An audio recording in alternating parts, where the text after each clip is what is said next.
लोग जिन्होंने housing loan ले रखा है या लोन अगेंस्ट प्रॉपर्टी ले रखा है, कुछ भी मॉर्गेज करके लोन लिया, उन लोगों की एक अक्सर शिकायत रहती है जब भी लोगों से मिलता हूं कि सर हम अपनी प्रॉपर्टी को कैसे बचा सकते हैं, घर को कैसे बचा सकते हैं। लोग आकर के शिकायत करते हैं, सर मेरी एक ईएमआई बाउंस हो गई और मेरे घर पे नोटिस चिपका दिया गया, सर मेरा 13/2 हो चुका है, सर मेरा 13/4 हो चुका है, अब क्या करूं, सर मेरे तो ऑक्शन के नोटिस आ गया, अब क्या करूं, क्या ऑक्शन रुकवाई जा सकती है, मेरा तो डीआरटी में केस चल रहा है, मेरा डीआरटी का केस आ गया मेरे खिलाफ हो गया, मैं क्या कर सकता हूं।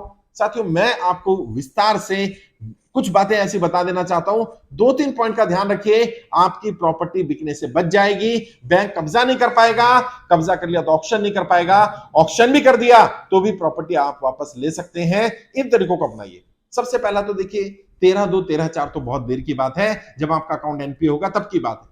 कोशिश ये करिए आपकी ईएमआई बाउंस ना हो, क्योंकि आपकी ऑलरेडी प्रॉपर्टी मॉर्गेज है, आपने अपना घर गाड़ी दफ्तर रखा हुआ है, बैंक का हाथ दबा हुआ नहीं है, आपका हाथ दबा हुआ है। इसलिए कोशिश ये करें आपकी ईएमआई बाउंस ना हो। और 3 ईएमआई तो बिल्कुल बाउंस नहीं होनी चाहिए, क्योंकि 90 डेज तक अगर आप अकाउंट में ट्रांजेक्शन नहीं करते हैं तो ये माना जाएगा आप विलफुल डिफॉल्टर है और आपका अकाउंट एनपीए डिक्लेयर किया जा सकता है। ऑल्दो बैंक जनरली तुरंत एनपीए डिक्लेयर नहीं करता, क्योंकि बैंक को भी अपना रिकॉर्ड मेंटेन करना होता है। अगर बैंक ने अपना एनपीए ज्यादा दिखा दिया तो शेयर मार्केट में उसके शेयर की वैल्यू गिर जाएगी, इसलिए बैंक भी इतनी जल्दी से एनपीए डिक्लेयर नहीं करता। लेकिन एनपीए डिक्लेयर हो सकता है, एनपीए का नोटिस आपको आ सकता है और एनपीए से बाद में पीए में भी कन्वर्ट कराया जा सकता है। लेकिन सरफेस साइड जो है वो प्रॉपर्टी जिनकी रखी है ना, या जिन्होंने लोन लिया है, उनकी फेवर में ज्यादा काम नहीं करता। ये रिकवरी के लिए बैंक की फेवर में, एनबीएफसी के फेवर में, कंपनियों के फेवर में काम करता है। और उसके बाद भी डीआरटी क्या है, डेब्ट रिकवरी ट्रिब्यूनल, वो भी रिकवरी के लिए ट्रिब्यूनल बनाया गया है। रिलीफ ट्रिब्यूनल नहीं है कोई कि जिसने डेब्ट लिया उसको कोई रिलीफ मिल जाए, जबकि होना ये चाहिए था डेब्ट रिलीफ ट्रिब्यूनल होना चाहिए था।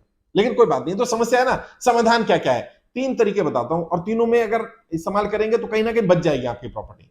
सबसे पहला तरीका तो ये, जैसे मैंने कहा, ईएमआई बाउंस ना होने दे। अब लोग कहते हैं सर ईएमआई बाउंस तो नहीं होने देना चाहता मैं, लेकिन मेरे पास तो पैसे नहीं, अब मैं क्या करूं। 10 तारीख को मेरी ईएमआई जानी है, आज 9 तारीख है, मेरी ईएमआई जाएगी 35,000 रुपए की, मेरे पास तो 15,000 रुपए, अब मैं क्या करूं, मेरे पास तो 20,000 की कहीं से व्यवस्था नहीं हो रही, मेरी ईएमआई बाउंस होने वाली है। तो इससे पहले कि आपकी ईएमआई बाउंस हो, आप अपने लोन अकाउंट में अमाउंट डाल दें। मतलब आपके 2 अकाउंट होते हैं ना, एक जिससे अकाउंट से ईएमआई कटती है और एक जो लोन अकाउंट होता है, लोन अकाउंट नंबर लेकर के रखें, उसमें वो 15,000 डाल दें। अब क्या होगा, अब आपका जो बैलेंस बचा 20,000 रुपए, उस पर ही पेनल्टी लगेगी, उस पर ही सरचार्ज लगेगा, ईएमआई बाउंसिंग चार्ज नहीं लगेगा और ये बाउंसिंग भी नहीं कंसिडर होगा, क्योंकि आपने कुछ अमाउंट डाला, आप विलफुल डिफॉल्टर नहीं है। और वैसे तो सबसे बेहतर, इससे भी बेहतर स्टेप ये रहता है कि जब आपको पता है अगले महीने में ईएमआई नहीं दे पाऊंगा, नौकरी छूट जाने के कारण, व्यापार बंद हो जाने के कारण, कमाई कम हो जाने के कारण, घर में कोई हादसा हो जाने के कारण, कोई बीमार हो जाने के कारण, कोई भी रीजन रहा, आपको पता है अगले महीने में ईएमआई की व्यवस्था नहीं कर पाऊंगा, बैंक से इसी महीने जाकर रिक्वेस्ट कर लो ना। जब आपकी ईएमआई 10 तारीख को आनी है और अभी आज आप 15 तारीख में बैठे हो, अगले महीने की 10 तारीख में 25 दिन है, आज ही तुरंत बैंक में जाओ और बैंक को रिक्वेस्ट कर लो कि भाई या तो मेरी ईएमआई थोड़े से आगे बढ़ा दी जाए, या मुझे लीन पीरियड दे दिया जाए, या मेरे को थोड़ा समय दे दिया जाए, या मेरे सिर्फ सरचार्ज ले लिया जाए, मेरे से सिर्फ इंटरेस्ट ले लिया जाए, मेरे से पेनल्टी ना ली जाए। बैंक को रिटर्न में लेटर दो, ये आपका अधिकार है भाई, आपकी प्रॉपर्टी है। आप इतने हल्के में कैसे लेते, लोग 13/2 13/4 के नोटिस को हल्के में ले लेते हैं, बैंक से कोई नोटिस आया देखते तक नहीं है। आपने ऐसा नहीं करना। तो पहले बात तो ईएमआई बाउंस होने से पहले बैंक में बात कर लो, बैंक आपको कुछ ना कुछ रिलैक्सेशन दे देगा। अगर वो भी नहीं होता है तो जैसे मैंने बताया, ईएमआई लोन अकाउंट में डालते रहो, कुछ अमाउंट डालते रहो और कोशिश ये करो अगले महीने की ईएमआई की व्यवस्था करके आगे उसको रेगुलर चलाओ। जो ये 20,000 पेंडिंग रह गया, जब भी आपके पास 20,000 की व्यवस्था हो जाए डाल दो, 2-4 हजार रुपए वो एक्स्ट्रा लेगा पेनल्टी का, सरचार्ज का, वो दे देंगे, तो आपका प्रॉपर्टी बच जाएगी।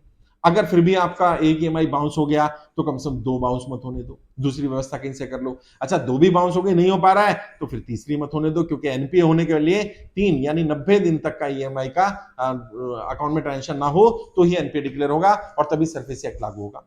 कुछ भी करके 3 ईएमआई तक बचाना है आपने, कैसे ही करके। तब तक बैंक से ही बात करते हो, जैसे मैंने कहा ईएमआई बाउंस होने से पहले ही बैंक से बात कर लो कि भाई मेरी बाउंस होने वाली है या मैं पे नहीं कर पाऊंगा, मुझे समय दिया जाए। मान लीजिए आपके पास पैसे हैं भी ईएमआई भरने के, तब भी जाके बैंक से बात कर लो। हो सकता है बैंक आपको बोले ठीक है 6 महीने का समय दे रहे हैं, 6 महीने में इंटरेस्ट पे कर दो 6 महीने का, बाकी ईएमआई नहीं पे करनी। अब मान लो ईएमआई 35,000 की, तो इंटरेस्ट कितना आएगा, 2,000 2,500 3,000 रुपए महीना, 3,000 रुपए महीना देते रहना, 6 महीने का समय मिल गया, 6 महीने में अपनी स्थिति ठीक कर लो।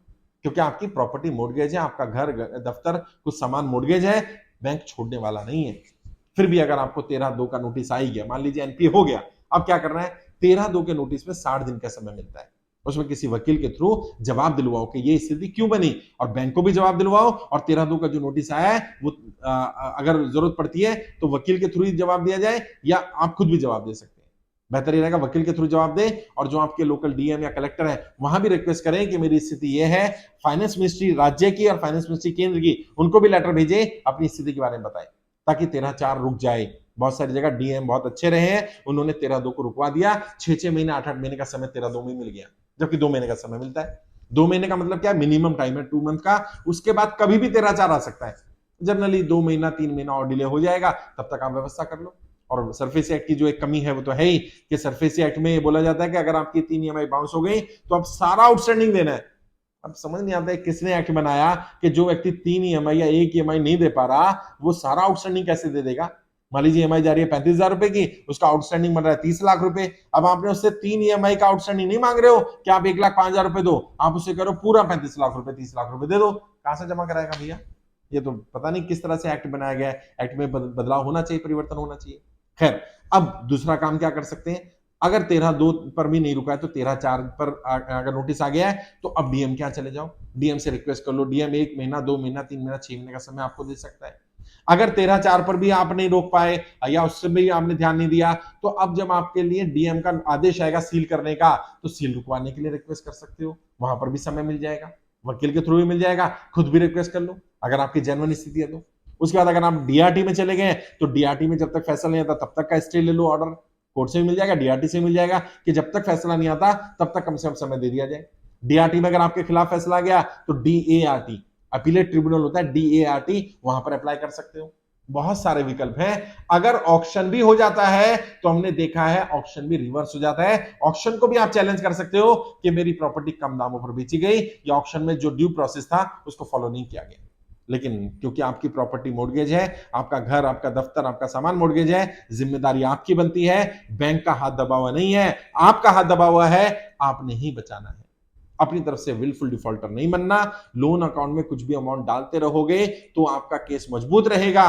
कल जब आप डीआरटी में भी जाओगे, कोर्ट में भी जाओगे, तो कम से कम आप बोल पाओगे कि मैंने अपनी तरफ से ईएमआई भरने का प्रयास किया और इन कारणों से मैं नहीं भर पाया, शायद आपको समय